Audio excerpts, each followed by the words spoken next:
Hello friends, welcome to my channel. আজকে তোমাদের ABTA test পেপারের পরপর দুটো পেজের গ্রামার এবং ফ্রেজাল ভার্ব সেকশনের কোশ্চেন আনসার গুলো দিচ্ছি উইথ এক্সপ্লেনেশন। থাম্বনেলে তোমরা দেখতে পাচ্ছ কোন কোন পেজ 645 এবং 670, এই দুটো পেজের একসাথে যেহেতু আমি আনসার গুলো দিচ্ছি, ভিডিওটা কিন্তু লম্বা হয়ে যাবে। তোমাদের আমি বলবো যে ধৈর্য ধরে পেশেন্স নিয়ে পুরো ভিডিওটা দেখো, একদম স্কিপ না করে। কেননা গ্রামারের কোয়েশ্চেন যদি তোমাকে ওইখানে 10 আউট অফ 10 আনতে হয়, 10-এ 10 যদি পেতে হয় গ্রামারে, তাহলে কিন্তু প্রত্যেকটা গ্রামারের কোয়েশ্চেনের আনসার যেগুলো আছে তার পিছনে কিন্তু লজিক গুলো জানতে হবে। শুধুমাত্র আনসার জানলে হবে না, কনসেপ্ট একদম ক্রিস্টাল ক্লিয়ার থাকতে হবে। ওকে, রুলস রেগুলেশন ঠিকঠাক জানতে হবে। তো তাই পুরো ভিডিওটা একদম স্কিপ করে আমি শুরুতেই বলছি, নইলে কিন্তু বুঝতে পারবে না। দেখো, শুরুতে এখানে দেখতে পাচ্ছ 645 নাম্বার পেজের কোশ্চেন গুলো করছে অ্যাপ্রোপ্রিয়েট ভার্ব ফর্মস। তাহলে দেখো কি বলছে, by the time we reached the station, যতক্ষণে আমরা পৌঁছলাম স্টেশনে। তাহলে একটা জিনিস এখানে তুমি বুঝে গেলে, দেখো আমি কিন্তু প্রত্যেকটা ভিডিওতে বলছি যে অ্যাপ্রোপ্রিয়েট ভার্ব ফর্মের সময় কিন্তু তোমাকে একটা জিনিস খেয়াল রাখতেই হবে যে এমন কোন হিন্ট নিশ্চয়ই দেওয়া থাকবে ওই প্যাসেজের মধ্যে বা ওই সেন্টেন্সের মধ্যে যেখানে তোমাকে কিছু একটা হিন্ট দিয়ে দেবে যে দেখো এটা পাস্টে আছে নাকি প্রেজেন্টে আছে। এইখানে যখনই রিচড বলে দিল, তার মানে তুমি বুঝে নাও যে এই প্যাসেজটা পাস্ট টেন্সে হবে, পুরো প্যাসেজটাই পাস্টে হবে। পাস্ট মানে কি, পাস্টের যে 4টে ভাগ আছে তার মধ্যে ঘোরাফেরা করবে। ওকে, সেটা পাস্ট ইনডেফিনিট হতে পারে, পাস্ট কন্টিনিউয়াস, পাস্ট পারফেক্ট অথবা পাস্ট পারফেক্ট কন্টিনিউয়াস। ওকে, দেখো তাহলে এখানে কি বলছে, by the time we reached the station, যতক্ষণে আমরা স্টেশনে পৌঁছালাম, দ্য ট্রেন এবার কি হবে, লেফট নাকি হ্যাড লেফট নাকি হ্যাজ লেফট। তাহলে এখনই তোমাকে বললাম যে প্রেজেন্টে তো হবেই না, তাহলে প্রেজেন্ট পারফেক্ট, হ্যাজ লেফট মানে কি প্রেজেন্ট পারফেক্ট হয়ে যাচ্ছে, তাহলে ওটা তো হবে না। এইবারে তোমার হয়তো কনফিউজিং মনে হচ্ছে যে পাস্ট ইনডেফিনিট হবে নাকি পাস্ট পারফেক্ট হবে। দেখো এইটা জানার জন্য কিন্তু তোমাকে একটা কনসেপ্ট এখানে জানতে হবে। দেখো এই যে লিভ কথাটা এসছে এখানে, মানে লেফট কথাটা এসছে লিভ থেকে, তাই তো? এটা 1 নাম্বার, এটা 2 নাম্বার, এটা হচ্ছে 3 নাম্বার। কিন্তু যেটা তোমাকে অ্যাকচুয়ালি জানতে হবে নিয়মটা, সেটা হচ্ছে যে যখন দুটো কাজ পাস্টে ঘটে, ধরে নাও দুটো কাজ ঘটেছে, দুটোই পাস্ট টেন্সে ঘটেছে। ওকে, ধরে নাও এইখানে যে পৌঁছানোর কথাটা, পৌঁছেছিলাম আমরা, স্টেশনে পৌঁছেছিলাম, এই কাজটাও পাস্টে ঘটেছে। আর ট্রেনের যে ছেড়ে দেওয়া, এটাও কিন্তু ঘটেছে পাস্টে, লেফট বলছি। এখন এই রকম ক্ষেত্রে কি করা হয়, যে কাজটা আমি কি বললাম অতীতে দুটোই অতীতে ঘটেছে, এই ক্ষেত্রে দুটো অতীতে ঘটা কাজের মধ্যে প্রথমে যেটা ঘটেছে সেইটাকে পাস্ট পারফেক্টে লিখতে হয় এবং পরে যেটা ঘটেছে সেটাকে পাস্ট ইনডেফিনিটে লিখতে হয়।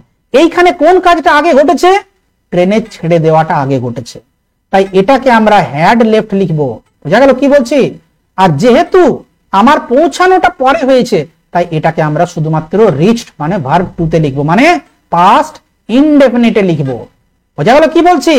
তাহলে কি বললাম নিয়মটা, যদি দুটো কাজ পরপর মানে পরপর ঘটে, পাস্টেই ঘটে কিন্তু পরপর ঘটেছে, তাহলে শুরুতে যেটা ঘটেছে বা ফার্স্টে যেটা ঘটেছে সেটাকে আমরা পাস্ট পারফেক্টে লিখবো, আর যেটা পরে সেটাকে পাস্ট ইনডেফিনিটে লিখবো। তাহলে এখানে কি হবে, এখানে হবে হ্যাড লেফট। বোঝা গেল কি বলছি? এইভাবে তোমাকে আনসার করতে হবে। নেক্সট বলছে the rise and fall of the tides. Rise and fall মানে হচ্ছে ওঠা নামা, কিসের না, অফ দ্য টাইডস মানে হচ্ছে ঢেউ। ওকে, জোয়ারও হয়, টাইডস মানে জোয়ারও হয়।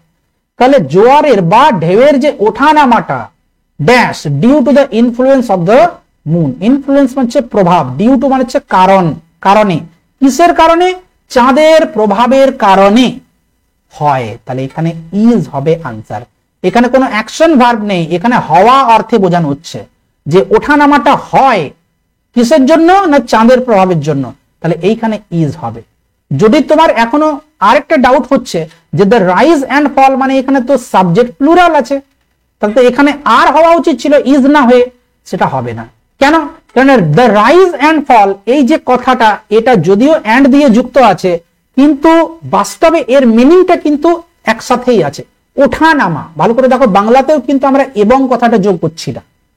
যদি তুমি বলো রাম এবং শ্যাম হয় দুই ভাই, তখন তুমি বলবে রাম অ্যান্ড শ্যাম। দেখো রাম অ্যান্ড শ্যাম, শ্যাম এইখানে কিন্তু তোমার সিঙ্গুলার থাকলো না সাবজেক্টটা, এখানে দুজন হয়ে গেল। আর বাংলাতেও কিন্তু আমরা এবং কথাটা যোগ করছি, রাম এবং শ্যাম আর টু ব্রাদার্স। দেখতে পেলে? কিন্তু যদি এই রকম বলে যে রাইজ অ্যান্ড ফল, ওঠা নামা, অনেক ক্ষেত্রে প্রফিট অ্যান্ড লস, লাভ ক্ষতি, দেখো এখানেও আমরা এবং কথাটা যোগ করছি না, তাই না বাংলাতে, কিন্তু ইংরেজিতে অ্যান্ড বলতেই হচ্ছে, কিছু করার নেই। প্রফিট অ্যান্ড লস অনেক ক্ষেত্রে বলা হয়, যেমন অনেক ক্ষেত্রে একটা প্রবাদ বাক্য আছে যে সময় এবং ঢেউ, সমুদ্রের ঢেউ, সময় এবং সমুদ্রের ঢেউ কারোর জন্য অপেক্ষা করে না। ইংরেজিটা আমি তোমাকে বলে দিচ্ছি, দেখো time and tide, time and tide, okay, waits for none. দেখো এখানে ওয়েট হলো না, ওয়েট হওয়া মানে কি সাবজেক্ট যে তোমার প্লুরাল, কিন্তু এখানে ওয়েটস কেন হলো, কারণ এইটা কিন্তু সিঙ্গুলার আছে। বোঝা গেল কি বলছি? Time and tide waits for none, মানে কারোর জন্য অপেক্ষা করে না, সময় এবং ঢেউ কারোর জন্য অপেক্ষা করে না। তাহলে এইখানে সাবজেক্ট কিন্তু সিঙ্গুলার। একই রকম ভাবে এই যে তোমরা দেখতে পাচ্ছ দ্য রাইজ অ্যান্ড ফল, এটাও কিন্তু সিঙ্গুলার। ওকে, তাহলে তাই এখানে ইজ হলো। এবার হচ্ছে this kind of get together. Get together মানে কি? গেট টুগেদার মানে হচ্ছে একসাথে যে জমায়েত হওয়ার যে ঘটনাটা। ওকে, তাহলে বলছে this kind of get together, এই ধরনের যে গেট টুগেদারটা সেটা কি ইজ নাকি আর নাকি ওয়াজ হেল্ড ওয়ান্স আ ইয়ার। তাহলে দেখো এখানে হেল্ড দিয়েছে মানে অনুষ্ঠিত হয় হতে পারে অথবা হয়েছিল হতে পারে, প্যাসিভ ভয়েসে এখানে লিখেছে। দেখো প্রথম কথা হচ্ছে আর হবে না, এক্ষুনি তোমাকে দেখালাম যে কি সিঙ্গুলার কখন হচ্ছে কখন প্লুরাল হচ্ছে। This kind of get together, এই ধরনের গেট টুগেদার, তার মানে এইখানে সাবজেক্ট কিন্তু সিঙ্গুলার আছে। বোঝা গেল কি বলছি? সিঙ্গুলার আছে, তার মানে হচ্ছে হয় ইজ হবে অথবা ওয়াজ হবে। এখন এখানে কি হবে, তোমার প্রেজেন্টে হবে নাকি পাস্ট টেন্সে হবে, সেটাই হচ্ছে দেখার জিনিস। যে this kind of get together is held once a year, বছরে একবার অনুষ্ঠিত হয় বলতে হবে, হয়েছিল বলা যাবে না। বোঝা গেল কি বলছে? তাহলে এখানে হবে ইজ, তাহলে ওয়াজটা হলো না। ওকে, এবার হচ্ছে আর্টিকেল প্রিপোজিশন। দেখো আর্টিকেল প্রিপোজিশনটা ভালো করে লক্ষ্য করো, তোমাদের দিয়েছে ফাদার সেলফ যে পড়াটা সেইটার থেকে। ওকে, দেখো তাহলে এইখানে এস হবে, হি ইজ স্পেশালি অ্যাংরি, তিনি বিশেষ করে রাগী, কাদের প্রতি, বা অ্যাংরি উইথ হয়, কি হয় অ্যাংরির সাথে অ্যাপ্রোপ্রিয়েট প্রিপোজিশন সব সময় কি হয়, অ্যাংরির সাথে অ্যাপ্রোপ্রিয়েট প্রিপোজিশন উইথ হয়। Angry with me, angry with you, angry with him, এই ধরনের যে ইউজ হয়। ওকে, তাহলে he is specially angry with boys who come in late, মানে যারা প্রবেশ করে লেট করে, দেরি করে। He is a very young man, তিনি হন একজন রাগী মানুষ, রাগী ব্যক্তি। ওকে, তাহলে এখানে আর্টিকেল ইউজ হলো। এইবারে দেখো যে ডু অ্যাজ ডিরেক্টেড সেকশন। দেখো তাহলে ডু অ্যাজ ডিরেক্টেড সেকশনে কিন্তু একটু ট্রিকি দিয়েছে। প্রথমে যে কোয়েশ্চনটা ভালো রকম লক্ষ্য কর, বলছে হি নোজ, দেখো he knows you better than me, সে তোমাকে চেনে বেটার দেন মি, আমার থেকে বেশি। তাহলে এটাকে বলছে টার্ন ইনটু পজিটিভ ডিগ্রি। এখন পজিটিভ ডিগ্রি করা মানে কি, এই বেটারকে তোমাকে গুড লিখতে হবে, কিন্তু মানেটাকে তো চেঞ্জ করা যাবে না। তাহলে মানেটাকে না চেঞ্জ করে যদি তোমাকে এটাকে পজিটিভ ডিগ্রি বানাতে হয় তাহলে তুমি কিভাবে লিখবে, তাহলে এটাকে তোমাকে এভাবে বলতে হবে। আগে দেখো কি কোশ্চেনটা দিয়েছে, সে তোমাকে আমার থেকে বেশি চেনে, তাই তো, মানে বেশি ভালো করে চেনে। তাহলে বলতে হবে সে চেনে না আমাকে, নেগেটিভ করতে হবে কিন্তু, তবে কিন্তু মিনিংটা আসবে। সে চেনে না আমাকে ততটা ভালো করে, মানে অ্যাজ গুড অ্যাজ ইউ, ততটা ভালো করে ততটা তোমাকে। বোঝা গেল? এভাবে আনসারটা করতে হবে। তাহলে আনসারটা কি হবে, যে কি he does not know, he does not know কাকে, মি আমাকে, অ্যাজ গুড অ্যাজ ইউ। বোঝা গেল? তাহলে এই হচ্ছে আনসার। এটা তোমরা টুকে না, বাই চান্স যদি এটা পড়ে যায় তাহলে এটা কিন্তু একটু কঠিন আছে, কঠিন বলা যায় না, একটু জাস্ট ট্রিকি আছে। ওকে, এবার বলছে change the voice, answer the question. দেখো কোয়েশ্চনটা আমি লিখছি, answer the questions. Okay, answer the questions. দেখো এটা হচ্ছে একটা ইম্পারেটিভ সেন্টেন্স। ইম্পারেটিভ সেন্টেন্স কোনগুলোকে আমরা বলি, ইম্পারেটিভ সেন্টেন্স আমরা বলি যেগুলোতে আদেশ বা অনুরোধ বোঝানো হয়। ওকে, আদেশ বা অনুরোধ বোঝানো হয়। ওকে, অনুজ্ঞাবাচক বাক্যও বলা হয়। যেমন কি, যেমন কাম হিয়ার, এখানে এসো, তাই তো, গো দেয়ার, সেখানে যাও, তাই তো। আরো কি হতে পারে, এক সেকেন্ড, কাম হিয়ার, গো দেয়ার, আর কি হতে পারে, যেমন ধরুন বলা হলো ওপেন দ্য ডোর, দরজাটা খোলো, open the door, okay, shut the door, close the door, এই যে কথাগুলো, তো সেই রকমই কিন্তু এখানেও দিয়েছে। আরেকটা জিনিস লক্ষ্য করো, ইম্পারেটিভ সেন্টেন্স কিন্তু ভার্ব দিয়ে শুরু হয় সব সময়, এইখানে কিন্তু এটা ভার্ব। দেখো এইখানে কি আছে, কাম দিয়ে শুরু হয়েছে, গো দিয়ে শুরু হয়েছে, ওপেন দিয়ে শুরু হয়েছে, এগুলো সমস্ত হচ্ছে এক একটা ভার্ব। ওকে, তো এখানেও কিন্তু ভার্ব দিয়ে শুরু হয়েছে। তাহলে কি বলছে এখানে, আনসার দ্য কোয়েশ্চেন্স, তাহলে এটাকে বলতে হবে এইরকম ভাবে, হয় ইউ আর অর্ডার্ড দিয়ে করতে পারো অথবা লেট দিয়ে করতে পারো। ওকে, তাহলে দেখো এখানে কি হবে, ইউ আর অর্ডার্ড, তোমাকে অর্ডার করা হয়, ইউ আর অর্ডার্ড কি করার জন্য, এখানে একটা ইনফিনিটিভ ইউজ করতে হবে, to answer, answer the questions. Okay, answer the questions, অথবা, অথবা যদি তুমি লেট দিয়ে করতে চাও, অথবা যদি তুমি লেট দিয়ে করতে চাও তাহলে কি করতে হবে, অর লেট দ্য কোয়েশ্চেন্স, লেটের পর অবজেক্ট দিতে হবে, লেট দ্য কোয়েশ্চেন্স কি বি, তারপরে বি এর পরে ভার্বের 3 নাম্বার রূপ, আনসারের 3 নাম্বার রূপ কি হবে, আনসার্ড। Okay, it's answer. দেখো এবার কি বলছে, চেঞ্জ ইনটু কমপ্লেক্স সেন্টেন্স, বলছে I am sure of his success, আমি তার সাকসেস সম্বন্ধে নিশ্চিত। তাহলে এইটাকে যদি কমপ্লেক্স সেন্টেন্স করতে হয় তাহলে তুমি কিভাবে করবে, দেখো কি বলছে, I am sure of his success, I am sure of his success. Okay, দেখো যদি তোমাকে এটাকে কমপ্লেক্স করতে হয় তাহলে তোমাকে এইভাবে বলতে হবে যে আমি নিশ্চিত যে সে সাফল্যমণ্ডিত হবে। তাহলে সাফল্যমণ্ডিত হওয়া মানে কি, হওয়া মানে কি, কাজ করা বোঝাচ্ছে, তার মানে ভার্ব হয়ে গেল। আর সাকসেস, সাকসেস হচ্ছে একটা নাউন, তাহলে এই নাউনকে তোমাকে ভার্বে পরিণত করতে হবে। তাহলে সাকসেসের যে তোমার ভার্বের রূপ সেটা হচ্ছে সাকসিড। ওকে, ভার্ব রূপ হচ্ছে সাকসিড। তাহলে এখানে বলতে হবে যে আমি শিওর যে সে সাফল্যমণ্ডিত হবে, তাহলে আই এম শিওর দ্যাট, যে কি না, হি উইল বি সাকসিডেড, অথবা হি উইল সাকসিড, সাকসিডেড করলে তখন আবার পার্টিসিপল হয়ে যাচ্ছে, এইটাই হচ্ছে বেস্ট আনসার। আমি শিওর, আমি নিশ্চিত যে সে সাকসিড করবে, এইখানে কিন্তু ভার্ব হয়ে গেছে, প্লাস এটা কিন্তু একটা কমপ্লেক্স সেন্টেন্সও হয়ে গেছে, বুঝা গেল। এইটা হচ্ছে একটা ক্লজ, এইটা হচ্ছে একটা ক্লজ, এটা হচ্ছে প্রিন্সিপাল ক্লজ, এটা হচ্ছে কি সাবঅর্ডিনেট ক্লজ। ওকে, নেক্সট দেখো, এবার হচ্ছে ফ্রেজাল ভার্বের কোশ্চেন, ধৈর্য নিয়ে দেখবে পুরো ভিডিওটা, যারা পুরোটা দেখছো একদম গ্যারান্টি বলছি তোমরা 10 আউট অফ 10 পাবে। ওকে, দেখো এখানে হচ্ছে ব্রেক অ্যাওয়ে, দেখো ব্রেক অ্যাওয়ে মানে কি, ব্রেক অ্যাওয়ে মানে হচ্ছে পালিয়ে যাওয়া। এখন এইখানে একটা জিনিস খেয়াল রাখবে, ব্রেক অ্যাওয়ে আর রান অ্যাওয়ে এই দুটোরই মানে কিন্তু এসকেপ হয়, আমি তার জন্যই বলছি এইগুলো লিখে নাও। দেখো ব্রেক অ্যাওয়ে অথবা রান অ্যাওয়ে দুটোর মানে কিন্তু এসকেপ। একটা জিনিস খেয়াল রাখবে, এই এসকেপ মানে কিন্তু তোমাকে খেয়াল রাখতে হবে, পালিয়ে যাওয়া তো বাংলাতে জানো, কিন্তু ওখানে কি বাংলায় লেখা থাকবে, নিশ্চয়ই থাকবে না। তো খেয়াল রাখবে এই জিনিসটা, ব্রেক অ্যাওয়ে অথবা রান অ্যাওয়ে। ওই রকম আরো একটা আমি তোমাকে বলে দিচ্ছি, put up with, put up with অথবা বিয়ার উইথ, দুটোরই মানে হচ্ছে সহ্য করা। এখন সহ্য করা তো বাংলায় লেখা থাকবে না, ওইখানে টলারেট লেখা থাকবে। ওকে, হচ্ছে ব্যাপার।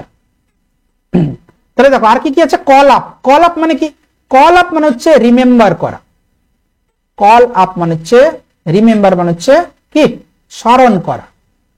ওকে, নেক্সট কি আছে, ব্রেক আপ, ব্রেক আপ মানে হচ্ছে বন্ধ হয়ে যাওয়া। দেখো ব্রেক আপ সম্বন্ধেও কিন্তু তোমাদের একটা যে কনফিউশন থাকে, ব্রেক আপ আর ব্রেক আপ উইথ। ওকে, দেখো ব্রেক আপ মানে হচ্ছে ক্লোজ হয়ে যাওয়া, কোনো কিছু বন্ধ হয়ে যাওয়া। কি কি ক্লোজ হয়ে যাওয়া, কোনো মেশিন হতে পারে, ওকে, কোনো মেশিন বন্ধ হয়ে যাওয়া হতে পারে, অথবা কোনো অর্গানাইজেশন, কোনো সংস্থা, কোনো প্রতিষ্ঠান, কোনো স্কুল হতে পারে, কোনো ফ্যাক্টরি হতে পারে, যে কোনো কিছু হতে পারে। কিন্তু ব্রেকআপ উইথ মানে কি, ব্রেকআপ উইথ মানে যেটা তোমরা অ্যাকচুয়ালি ভাবছো যে ব্রেকআপ উইথ মানে হচ্ছে কোনো রিলেশনশিপ বন্ধ হয়ে যাওয়া, মানে নষ্ট হয়ে যাওয়া, ছিন্ন হয়ে যাওয়া, টু এন্ড এ রিলেশনশিপ, এ বন্ধুত্ব, এন্ড এ রিলেশনশিপ। বোঝা গেল? তাহলে এই হচ্ছে আনসার। না আনসার নয়, অ্যাকচুয়ালি আমি আরো বলে দিচ্ছি। মেকআপ মানে কি? মেকআপ মানে হচ্ছে কম্পেনসেট করা। মেকআপ মানে কি? ক্ষতিপূরণ দেওয়া। এখন বাংলায় তো লেখা থাকবে না, কম্পেনসেট করা, কম্পেনসেট। ওকে, তোমরা নিশ্চয় শুনেছ যে কোনো জায়গায় কোনো যদি কারোর দুর্ঘটনায় মারা যায় তখন তাকে কম্পেনসেশন দেওয়া হয়, ক্ষতিপূরণ দেওয়া হয় সরকার থেকে, তাই না? তো এই কম্পেনসেট ওয়ার্ডটা থেকে কিন্তু কম্পেনসেশন হয়েছে। আর এই মেকআপ যেটা আছে এর সাথে কিন্তু একটা ফর যোগ থাকে। বাই চান্স যদি ওখানে তোমার দেওয়া না থাকে, এইখানে যেমন লক্ষ্য করো মেকআপ ফর দেওয়া আছে, দেখো এখানে ফরটা দেওয়াই আছে, এই যে ফর দেওয়া আছে দেখতে পাচ্ছ, তখন তুমি মেকআপটা লিখলে হয়ে গেল। তাহলে দেখো এবারে উত্তরগুলো করা যাক। You should compensate for the loss, তোমার কম্পেনসেট করা উচিত ফর দ্য লস, ক্ষতি যেটা করেছো তুমি সেইটাকে ক্ষতিপূরণ করা উচিত। তাহলে এখানে কি হবে answer? Make up. Okay, make up. আর অ্যাকচুয়ালি ফরটাও আছে সঙ্গে। ওকে, দ্য ক্রিমিনাল এসকেপড, ক্রিমিনালটা পালিয়ে গেছিল, তাহলে এখানে ব্রেক অ্যাওয়েটা হবে, কিন্তু ব্রেক অ্যাওয়ে তো লেখা যাবে না, কেন নাকি এখানে তোমার পাস্ট টেন্সে দিয়েছে। ওকে, তাহলে এখানে তোমাকে ব্রোক অ্যাওয়ে লিখতে হবে। কি লিখতে হবে? Broke away. এই পাস্ট টেন্স মানে যে চেঞ্জ, ভার্বের রূপ যেটা চেঞ্জ করতে বলে এটার উপরে কিন্তু হাফ নাম্বার আছে। দেখো 1 3 3 দিয়েছে, তার মানে হাফ নাম্বার কিন্তু তোমার টেন্সটা চেঞ্জ করার ক্ষেত্রে বলছে। নেক্সট হচ্ছে কি? এসকেপ ফ্রম দ্য প্রিজন হয়ে গেল এটা। The patient could not remember, patient রোগীটা মনে করতে পারছিল না, তাহলে কি? রিমেম্বার হচ্ছে কল আপ, তাহলে এখানে হয়ে যাবে কল আপ। যেহেতু কোনো কিছু চেঞ্জ করা নেই ভার্বের রূপটা, তাই আমরা এখানে কল আপ লিখবো। ওকে, তাহলে এই হচ্ছে ব্যাপার। তাহলে নেক্সট আমরা চলে যাই 670 নাম্বার পেজে। আশা করি তোমরা এনজয় করছো, এইভাবে করে যাও তোমরা ডেফিনেটলি 10 আউট অফ 10 পাবে। দেখো তাহলে এখানেও আছে অ্যাপ্রোপ্রিয়েট ভার্ব পারমানেন্ট কোয়েশ্চেন। দেখো তাহলে পেজ নাম্বার 670। ওকে, তাহলে বলছি এই মেজর ফায়ার, মেজর মানে হচ্ছে বড় সড়ো, তাহলে বড় সড়ো একটা আগুন। দেখো ব্রেক হবে নাকি ব্রোক হবে নাকি ব্রেকিং আউট? আচ্ছা, ব্রেক আউট মানে একটু আগেই তোমাদের বললাম আগের ভিডিওতে বোধহয়, ব্রেক আউট মানে হচ্ছে ছড়িয়ে পড়া। ওকে, স্প্রেড করা, ইংরেজিটাও তোমরা মানে ওয়ার্ডটাও মুখস্থ রাখবে। স্প্রেড করা মানে ছড়িয়ে পড়া। ওকে, ছড়িয়ে পড়া, কিন্তু এটাও তোমাকে দেখতে হবে যে কি ছড়িয়ে পড়ার কথা বলা হচ্ছে এখানে।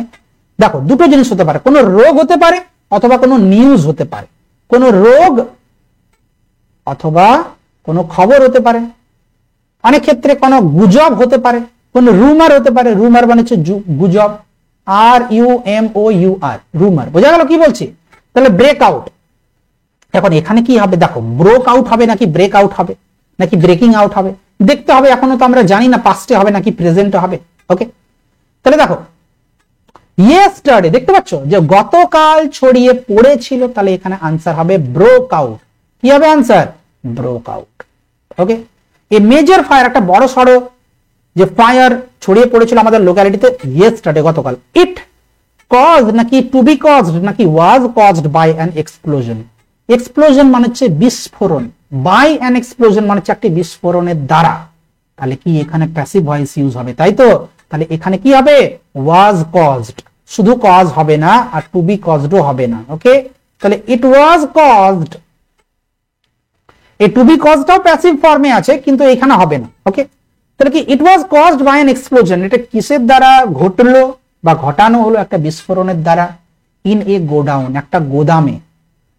ওকে, টু ফায়ার ফাইটার্স ইমিডিয়েটলি, দুজন ফায়ার ফাইটার্স কি সঙ্গে সঙ্গে কি করলো? সঙ্গে সঙ্গে কি করলো না? রাস্ট নাকি রাশ? দেখো প্রেজেন্ট হবে না, রাশিংও হবে না, তাহলে কি টু দা স্পট, স্পট মানে হচ্ছে জায়গা, তাহলে এখানে আনসার হবে রাস্ট। ওকে, সঙ্গে সঙ্গে ধেয়ে গেল বা ছুটে গেল ওই জায়গাতে। ওকে, এবার আসছে আর্টিকেল প্রিপোজিশন, খুব মন দিয়ে করবে। দেখো আর্টিকেল প্রিপোজিশনে কি হবে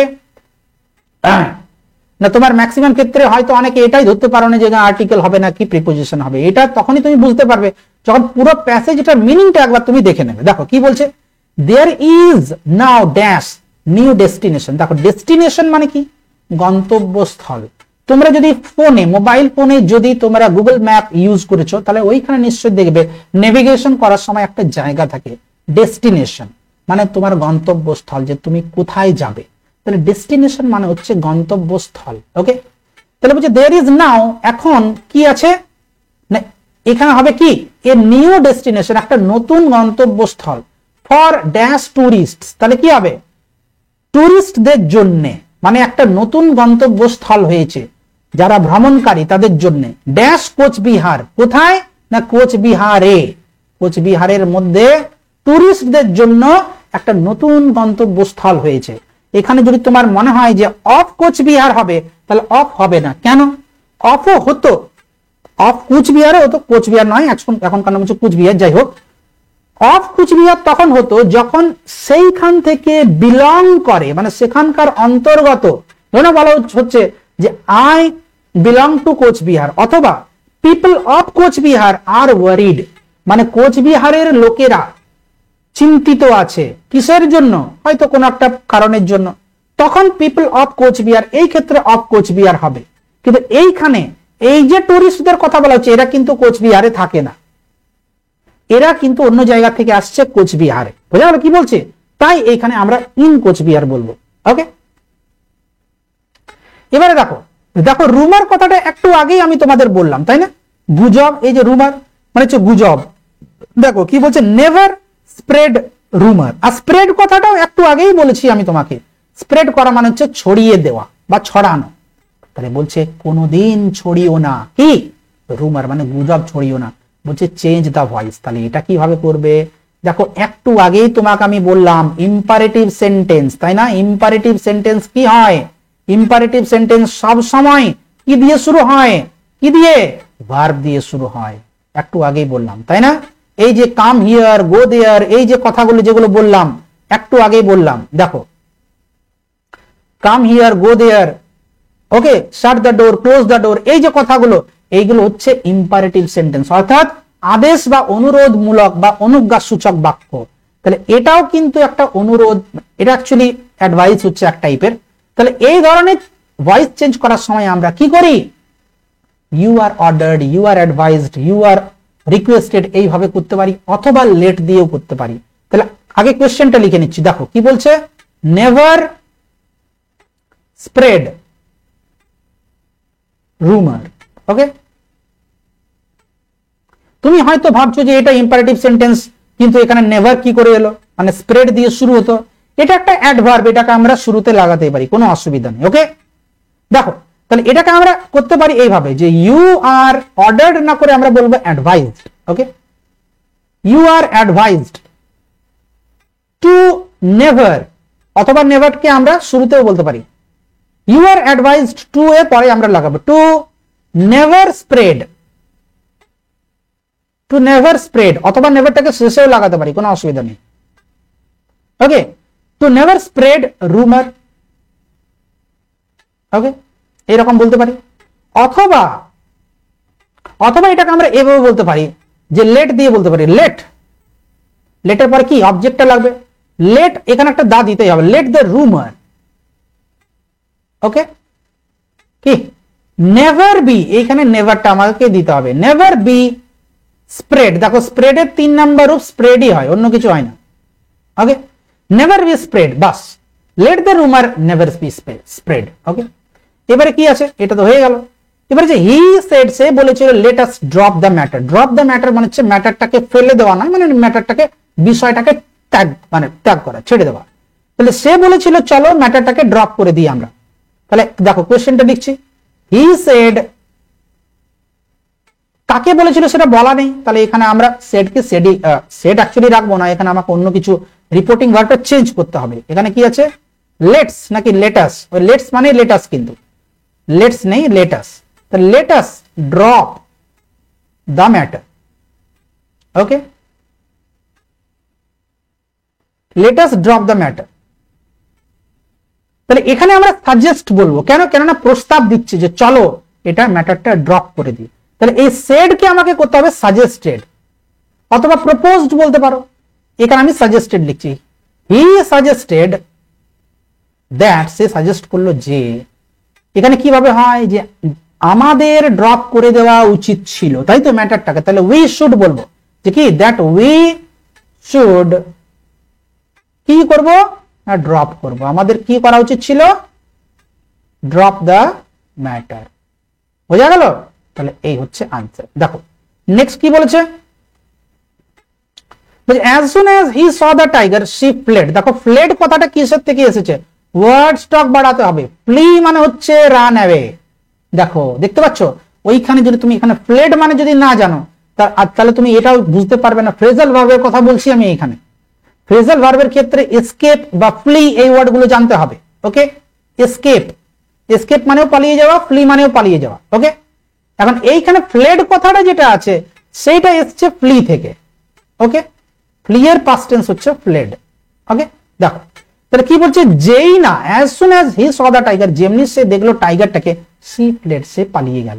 তাহলে এখানে আমরা নেগেটিভ সেন্টেন্স কিভাবে করব, বলছে make it negative, no sooner দিয়ে করব। ওকে, তাহলে কি করব, নো সুনার, যেই না, তাই তো, নো সুনার ডিড, এখানে আমাকে কি দিতে হবে did, no sooner did he, এবার সটা হয়ে যাবে কি সি, কেননা ডিড আগে দিয়ে দিচ্ছি আমরা helping verb. No sooner did he see কি the tiger, the tiger, okay, the tiger, no sooner did he see the tiger. Okay, then এইখানে তোমরা ভুলটা করো যে THEN করে দাও, THAN হবে। ওকে, দেখো কি না দেন, এখানে সি দিয়েছে, অ্যাকচুয়ালি হি হওয়া উচিত ছিল, এখানে কোশ্চেনটা হি হওয়া উচিত ছিল। যাই হোক এখানে সি আছে তো সি দিয়ে দিচ্ছি আমি, এক সেকেন্ড। দেখো দেন হি সরি সি প্লেড, হয়ে গেল। তাহলে এই হচ্ছে আনসার। এবারে দেখো ফ্রেজাল ভার্ব আছে, ফ্রেজাল ভার্বের মানেগুলো আগে বলে দিচ্ছি তোমাদেরকে। দেখো কি কি ছিল এখানে, টার্ন ডাউন, টার্ন ডাউন মানে হচ্ছে রিজেক্ট করা। ওকে, রিজেক্ট করা। টার্ন আপ, টার্ন আপ মানে হচ্ছে হাজির হওয়া বা আসা। অনেক ক্ষেত্রে টার্ন আপের ক্ষেত্রে অ্যারাইভ কথাটা ইউজ করা হয় না, অনেক ক্ষেত্রে কাম কথাটা ইউজ করে। দেখো এইখানে দেখবে কি কি বললাম, এখানে একটা হচ্ছে টার্ন ডাউন, টার্ন ডাউন মানে হচ্ছে রিজেক্ট করা। কারেন্ট চলে গেছে, সরি, তোমরা একটু ম্যানেজ করবে, যার জন্য লাইটটা অফ হয়ে গেল। টার্ন ডাউন মানে হচ্ছে রিজেক্ট করা, টার্ন আপ মানে হচ্ছে অ্যারাইভ করা, অ্যারাইভ অথবা কাম। ওকে, এবারে কি আছে, এবারে আছে গিভ ইন, গিভ ইন মানে হচ্ছে সারেন্ডার করা, গিভ ইন মানে হচ্ছে সারেন্ডার করা, সারেন্ডার করা। ওকে, সারেন্ডার মানে কি আত্মসমর্পণ করা। এবার কি আছে কাম রাউন্ড, কাম রাউন্ড মানে হচ্ছে আরোগ্য লাভ করা, কিন্তু তার ইংলিশটা কি, তার ইংলিশটা কি, কাম রাউন্ডের ইংলিশটা যেটা হবে, ওয়ার্ডটা যেটা, সেটা হবে রিকভার করা। এই রিকভার, এই যে ওয়ার্ডগুলো, এইগুলো মুখস্থ করা দরকার, ওইখানে কিন্তু যে তোমার বাংলাতে দেবে না। এবার হচ্ছে কল অফ, এইটা খুব ইম্পর্টেন্ট। দেখো এখানে আমি আরো একটা লিখে দিচ্ছি, কল অফ আর পুট অফ। দেখো দেখো কল অফ মানে হচ্ছে ক্যান্সেল করা, কি ক্যান্সেল করা, কোনো মিটিং হতে পারে, কোনো প্ল্যান হতে পারে। আর পুট অফ মানে হচ্ছে পোস্টপন করা। পোস্টপন মানে কি, পোস্টপন মানে হচ্ছে স্থগিত করা। এখন স্থগিত করার সাথে অনেক ক্ষেত্রে তোমরা পোস্টপনের সাথে ক্যান্সেলকে গুলিয়ে ফেলো। ক্যান্সেল মানে পুরোপুরি ক্যান্সেল হয়ে গেল, আর ওটা হবে না। পোস্টপন মানে কয়েকদিনের জন্য স্থগিত হলো, কিছুদিন পরে কিন্তু হতেও পারে। ওকে, মিটিংটা বা কোনো কিছু অনুষ্ঠান। তাহলে এইটা জিনিসটা বুঝতে মানে বুঝে নেবে জিনিসটা। তাহলে দেখো কি কি আছে, the soldier surrendered at last, তারা কি করলো, গিভ ইন করলো। তাহলে এখানে হবে গেভ ইন, পাস্ট টেন্সে লিখেছে, তাই তো। এবার বলছে recover, the patient will recover within a month, তাহলে এটা কি হবে কাম রাউন্ড, এটা কি হয়ে যাবে কাম রাউন্ড। ওকে, এবারে বলছে please do not reject my proposal, দয়া করে আমার প্রপোজাল, আমার যে প্রস্তাবটা রিজেক্ট করো না। তাহলে এইটা হবে টার্ন ডাউন। দেখো এইগুলোতে আমাকে বিশেষ কিছু চেঞ্জ করতে হলো না ভার্বের রূপটা, কারণ একমাত্র সারেন্ডার্ড এইখানেই একমাত্র পাস্ট টেন্স দেওয়া ছিল। ওকে, বাকিগুলোতে কিন্তু ভার্ব ওয়ানে দেওয়া আছে, প্রেজেন্টেই কিন্তু দেওয়া আছে। তাহলে আশা করি তোমাদের ভিডিওটি ভালো লেগেছে। যারা এতক্ষণ অবধি দেখলে তাদের অনেক অনেক থ্যাংক ইউ। এবং কি রকম তোমাদের কাজে লাগছে ভিডিওগুলো, আমি যে ভিডিও সিরিজ বানাচ্ছি, গ্রামারের সিরিজ, রাইটিং এর সিরিজ, আর যা কিছু ভিডিও বানাচ্ছি, কেমন লেগেছে অবশ্যই তোমরা বলবে। প্লিজ সাপোর্ট করো আমার চ্যানেলটিকে, যাতে তোমাদের জন্য এইরকমই আমি ইনফরমেটিভ ভিডিওস বানাতে যে মোটিভেশন যেটা দরকার সেটা যেন পাই। আর অবশ্যই অনেকে আমি দেখছি যে তোমরা দেখছো ভিডিওগুলো কিন্তু সাবস্ক্রাইব করছো না, প্লিজ তোমাদের রিকোয়েস্ট করবো যে সাবস্ক্রাইব করো এবং বেল আইকনটা অবশ্যই প্রেস করবে, কেননা নোটিফিকেশন যেন তুমি একটাও মিস না করো। ওকে, চলো, থ্যাংক ইউ, বাই।